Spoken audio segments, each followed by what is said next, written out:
네, 샬롬. 샬롬이 뭔지 아시죠? 우리 이스라엘 사람들이 축복하는 말입니다. 평안하십니까? 주의 평강이 임하기를 원합니다. 그런 뜻에서 하는 축복의 인사가 샬롬이에요. 그러면서 저도 여러분에게 샬롬으로 축복하면서 인사를 드립니다.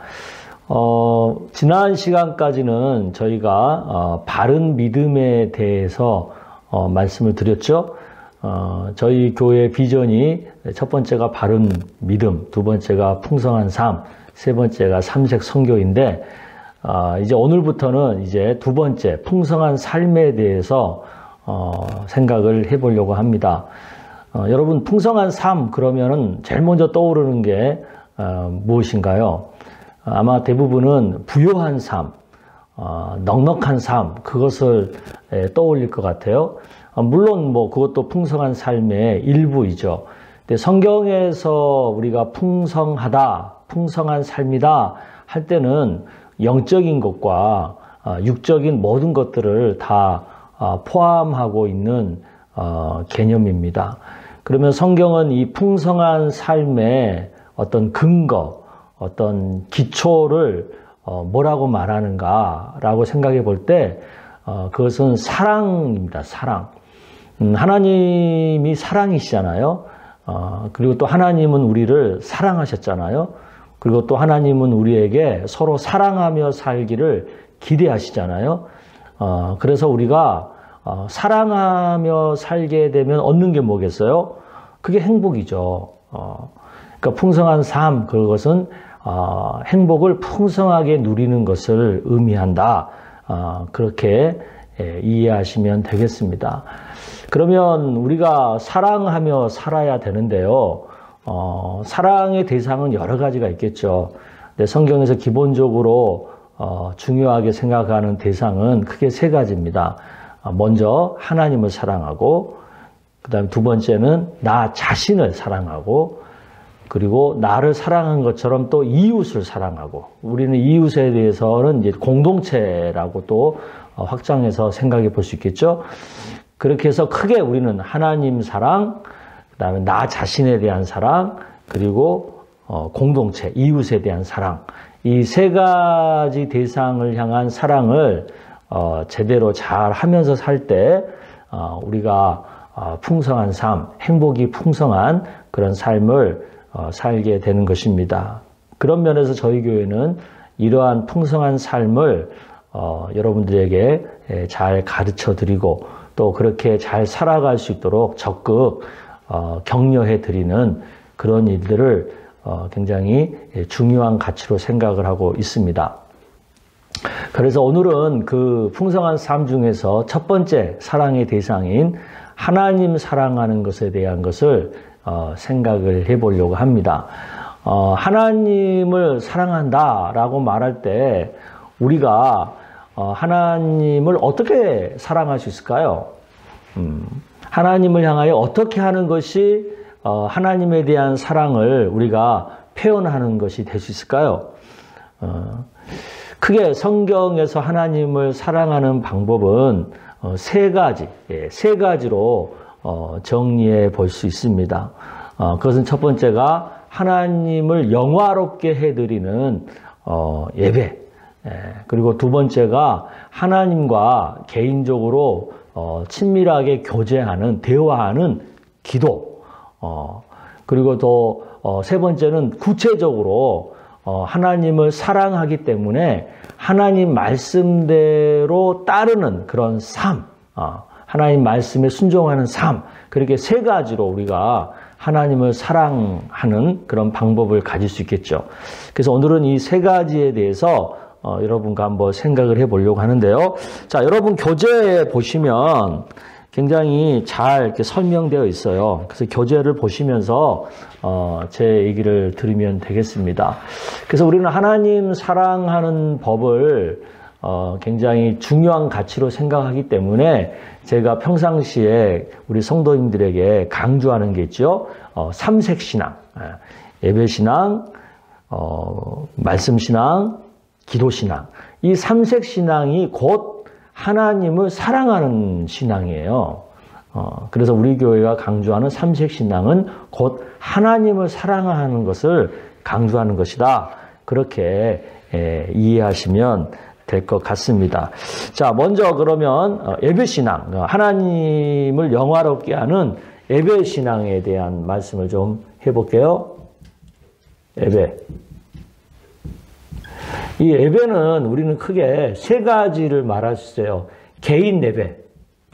하나님과 1대1로 그 예배하는 개인 예배. 두 번째는 공동체 예배가 있어요. 이 공동체 예배는 두 가지 또 나누죠. 대그룹 예배와 소그룹 예배가 나눠지죠. 이 대그룹 예배는 이제 많은 사람이 모여서 하는 예배, 대표적인 게 이제 주일 예배가 되겠죠.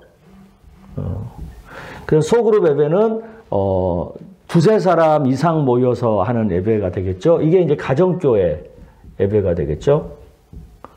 이게 이제 공동체 예배고, 세 번째는 우리 각자의 삶으로 드리는 예배죠. 그 세상 속에서 살면서 각자의 삶으로 드리는 예배. 이 세 가지는 예배 신앙에서 꼭 갖춰야 할 예배의 형태들이에요. 그러니까 우리가 하나님을 예배한다 그럴 때는 이 세 가지의 예배의 모습을, 예배의 삶을 우리 삶 속에서 나타내야 되는 거죠. 그러니까 한번 생각해 보세요. 여러분 하나님과 1대1로 예배하는 그 관계가 있나요? 또 공동체, 대그룹 예배, 소그룹 예배를 참여하고 있나요? 그 다음에 또 한 가지, 내 삶 속에서 내 삶으로 하나님을 기쁘게 해드리는 그 삶으로 하나님을 예배하고 있나요?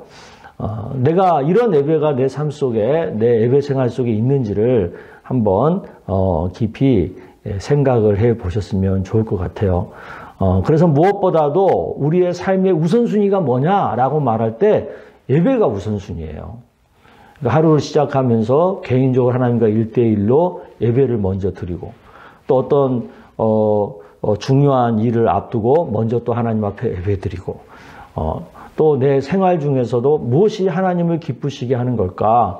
예수님이라면 어떻게 하실까? 하는 것들을 생각하면서 하나님이 기뻐하는 삶을 살아드리고, 그런 것들이 곧 예배인 거죠. 또 이제 믿는 자들끼리 모여서, 교회에 모여서, 또 각자 처한 곳에서 모여서 또 하나님 앞에 예배를 드리고, 이런 것들이 하나님이 기뻐하시는, 그리고 하나님을 영화롭게 해드리는, 하나님을 사랑하는 법이다라는 것들을 먼저 여러분들이 아시고 이런 예배 생활을 잘 해주시면 좋을 것 같아요. 그게 예배 신앙이라는 거죠. 자, 두 번째 우리가 생각해 볼 것은요,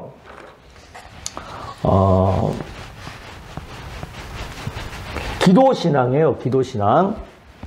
그 기도 신앙.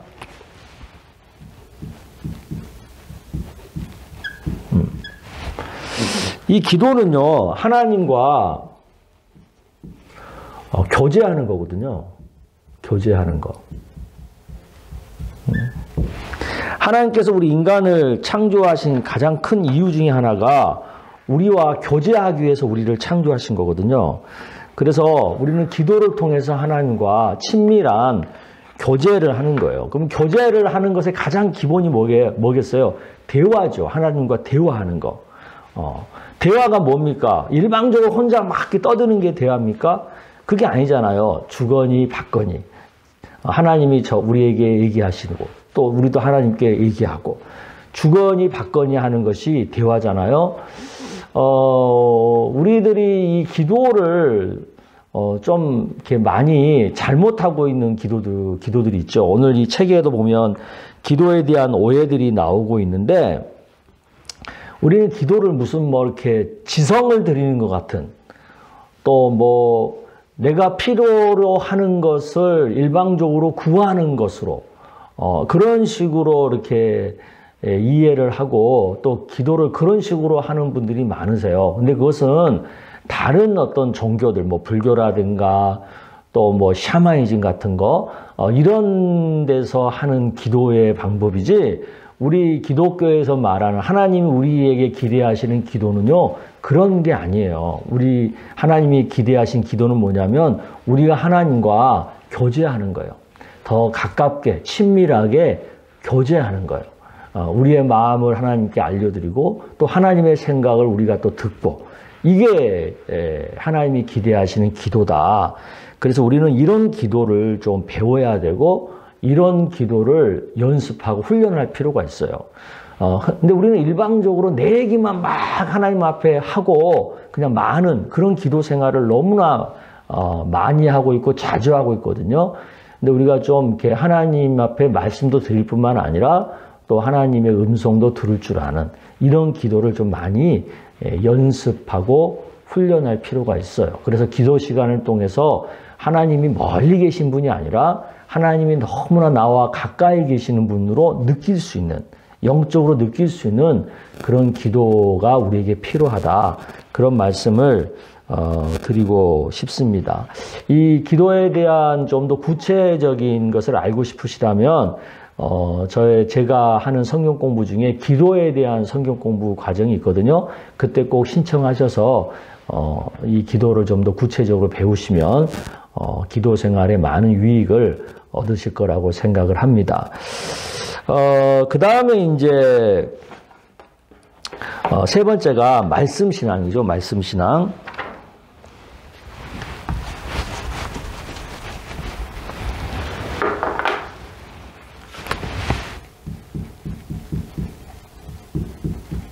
말씀 신앙. 이 말씀은 이제 곧 성경을 얘기하는 거죠. 성경. 말씀 신앙이 뭐냐? 말씀 신앙이 뭐냐? 그럴 때는 내 삶의 기준, 판단 기준, 내 생활의 어떤 그 선택 기준, 그것을 내 생각이나 어떤 세상 풍조가 아닌 성경을 기준으로 삼고 살겠다는 거죠. 그게 말씀 신앙의 기본이죠. 내 삶의 가치관, 내 삶의 어떤 세계관, 내 삶의 어떤 판단 기준, 이런 모든 것들을 다른 것보다도 최우선적으로 성경을 기준으로 삼겠다 하는 것이 말씀 신앙의 기준이죠. 왜 그래요? 하나님을 사랑하는 사람은 하나님의 계명을 따르게 되어 있거든요. 그러니까 우리가 하나님을 사랑한다면 하나님의 계명인, 하나님 말씀인 성경을 따라야 되는 거예요. 그게 사랑하는 자의 본 마음인 거죠. 그런 면에서 말씀 신앙은 곧 내 삶의 모든 것의 기준이다라고 하는 것이 중요한 거죠. 그러면 기준이 이제 성경이라면 두 번째는 이제 순종이죠. 그 기준대로 따르는 삶, 따르는 구체적 행동. 그게 순종이죠, 순종. 그렇기 때문에, 말씀과, 순종, 이것은 같이 가는 거예요, 같이. 그럼 우리가 이제 순종이 정말, 진실된 순종이냐, 아니냐를 엿볼 수 있는 가장 그 어떤 바로미터가 되는 것이 있거든요. 그게 뭐냐면 우리가 굉장히 목숨처럼 귀하게 여기는 재물, 이 재물에 대해서 얼마만큼 하나님 앞에 순종할 수 있느냐. 그걸 보면 그 사람의 순종이 진짜냐 가짜냐를 알 수가 있는 거예요. 그래서 성경도 뭐라고 얘기합니까? 마태복음 6장 24절에 보면 한 사람이 두 주인을 섬기지 못할 것이니 혹 이를 미워하고 저를 사랑하거나 혹 이를 중히 여기고 저를 경히 여김이라. 너희가 하나님과 재물을 겸하여 섬기지 못하느니라. 이런 말씀이 있어요. 그럼 그 얘기는 뭐냐면 평상시에 재물을 대하는 자세를 보면 정말 하나님 말씀에 순종하는 사람인지 아닌지를 우리가 판단할 수가 있다는 거죠. 그래서 이 순종에 있어서 이 재물관을 어떻게 갖고 있느냐는 거예요. 성경은 크게 헌금과 구제를 말씀하잖아요. 이 헌금은 하나님께 드리는 것, 구제는 이웃에게 나누는 거잖아요. 그래서 이 평상시에 내가 얻은 그런 수입을 가지고 어떻게 헌금하느냐, 어떻게 구제하느냐라는 것을 보면 그 사람이 정말 하나님 말씀에 순종하는 사람인지 아닌지를 판단할 수 있다는 거예요.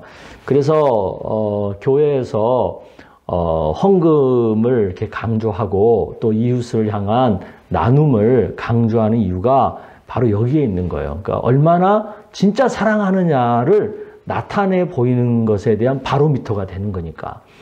말로 우리가 아무리 뭐 사랑 얘기를 해도 내 소중한 물질에 대해서 헌금하지 않고 구제하지 않는다면 그 사랑은 공허한 거거든요. 그런 면에서 실질적인 그 순종의 모습이 우리에게 있어야 된다라는 것을 말씀을 드립니다. 자, 그 다음에 세 번째는 뭐냐면 이 성경을 기준으로 삼고 그것에 따라 순종을 하려면 성경을 많이 알아야 되잖아요. 성경을 알아야 되거든요. 이 성경을 아는 것만큼은 우리가 순종할 수 있지 않겠어요? 그래서 성경을 아는 일에, 성경을 알아가는 일에 우리가 기쁨을 누려야 되죠. 근데 성경을 전혀 안 읽는 분도 많고, 또 성경 공부를 전혀 안 하시는 분도 많고, 그러거든요. 그런데 사실 그것은요, 어폐가 있는 거죠. 정말 우리가 하나님을 사랑한다면, 하나님 말씀인 이 성경을 사랑해야 되는 거거든요. 그럼 성경을 사랑한다는 얘기는 뭐겠어요? 성경을 알아가는 기쁨을 더 사모해야 되는 거고, 간절히 원해야 되는 거죠. 그래서 우리가 이 성경을 이렇게 좀 배우는 것을 즐거워할 필요가 있다. 그런 말씀을 꼭 강조해서 드리고 싶습니다. 오늘 여러분 교재에 보면 성경의 기능, 성경이 우리에게 미치는 기능을 4가지로 얘기해 놨어요. 교훈, 책망, 바르게 함, 의로 교육함. 여러분이 꼭 한번 읽어 보시기를 바라고요. 또 우리가 성경을 알아가기 위한 5가지 방법을 제가 말씀을 드렸어요. 첫째, 가장 기본이 되는 것이 설교를 듣는 거예요. 예배 시간에 설교를 잘 듣는 거. 두 번째는 성경을 읽는 거예요. 직접 내가 성경을 읽는 거예요. 근데 이제 읽을 때 창세기부터 요한계시록까지 이렇게 순서대로 쭉 읽는 것을 우리는 통독이라고 하고요. 그 다음에 이제 한 성경책을 정해가지고, 예를 들어서 뭐 창세기면 창세기, 그것을 정해가지고 한 책을 집중적으로, 반복적으로, 읽는 것을 우리는, 성경 책별 읽기라고도 하고요. 그렇게 하거든요. 근데 제가 봤을 때는 통독도 좋지만, 이 집중적으로 책별 읽기가 사실은 성경을 알아가는 데는 더 유익합니다. 그리고 이제 성경을 암송하는 거가 있어요. 그러니까 아주 중요한 핵심 성구들이 있거든요. 이제 그런 것들을 암송하고. 그 다음에 이제 성경을 공부하는 거죠. 그게 이제 성경 공부죠. 그 다음에 이제 어떻게 보면 우리의 생활과 성경을 밀접하게 연결시키는 것이 있어요. 그게 바로 성경을 묵상하는 거죠. 성경을 어느 일정한 부분을 읽고 그것을 그 말씀을 읽으면서 아까 말하는 그 성경의 기능이 있죠. 4가지 기능이 있죠. 교훈을 받고 책망을 얻고 그다음에 바르게 하는 거, 의로 교육해야 하는 것을 묵상을 통해서 하나하나 찾아가는 거. 그것이 성경 묵상이에요. 그래서 우리 교회는 이 묵상을 강조하는 게 뭐죠? 바로 예배와 선교하는 거죠. 예선하는 거죠. 예선. 그걸 가지고 우리가 이제 묵상을 하면 되는 거죠. 그래서 성경을 알아가는 기쁨을 좀 우리가 더 많이 사모하고 간절히 구했으면 좋겠다라는 말씀을 드리고 싶습니다. 제가 오늘 하나님을 사랑하는 법 3가지로 정리하죠. 예배신앙, 말씀 신앙, 기도 신앙이다. 그래서 예배함으로 또 하나님 말씀을 알아가고 또 그 말씀을 기준으로 삼아 순종해 감으로, 그리고 하나님과 친밀한 교제인 기도를 통해서 우리가 하나님을 사랑하게 된다라는 것을 말씀드리고 싶습니다. 이 세 가지를 꼭 기억하시고 가장 우선적으로 먼저 하나님을 사랑하는 것을 먼저 하시기를 바랍니다. 왜냐하면 하나님 사랑하는 것을 먼저 하면 나머지는 자연스럽게 다 형통하게 이루어지고 다 풍성하게 이루어지는 거거든요. 그래서 항상 순서를 하나님을 사랑하는 것을 먼저 할 수 있는 우리 풍성인반 여러분들 되시기를 주의 이름으로 축복합니다. 네, 감사합니다. 또 다음 주에 뵙겠습니다.